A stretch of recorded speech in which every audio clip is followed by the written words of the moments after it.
નમસ્કાર મિત્રો, વિડીયોમાં તમારું સ્વાગત છે। જી હા મિત્રો, અત્યારે હાલના મોટા અને મહત્વના સમાચાર સામે આવી રહ્યા છે। તો મિત્રો, સમાચારમાં વાત કરીએ તો દિલ્હી મુંબઈ એક્સપ્રેસ હાઈવે પર વડોદરાના પાદરા નજીક વધુ એક અકસ્માતની ઘટના સામે આવી છે।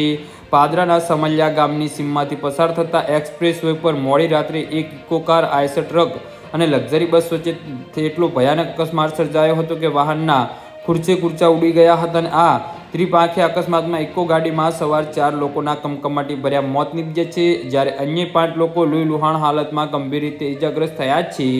જી હા મિત્રો, અત્યારે હાલના મોટા અને દુઃખદ સમાચાર સામે આવી રહ્યા છે। તો પ્રાથમિક તપાસમાં બહાર આવેલી વિગતો અનુસાર ઇકો ગાડીમાં સવાર તમામ મુસાફરો પાદરા નજીક આવેલા અપાડ ગામના હોવાનું જાણવા મળ્યું છે। આ તમામ લોકો મોડી રાત્રે ઇકો ગાડી લઈને અમદાવાદ અને મહેસાણા બાજુ જવા નીકળ્યા હતા। જોકે એક્સપ્રેસ વે પર ચડતી વખતે રૂટની અજાણ અથવા તો ઉતાવળના ચાલકે ગાડી રોંગ સાઈડમાં ચડાવી દીધી હતી। હાઈ સ્પીડ હાઈવે પર સામેથી પૂરપાટ ઝડપે આવી રહેલી બસ અને આઈસર ટ્રક સાથે રોંગ સાઈડમાં જતી ઇકો કાર ધડાકેભેર અથડાઈ પડી હતી। રાત્રિના અંધકારમાં થયેલા ભયાનક અકસ્માતના પગલે હાઈવે પર ચીસાચીસ અને આરાટી વ્યાપી ગઈ હતી।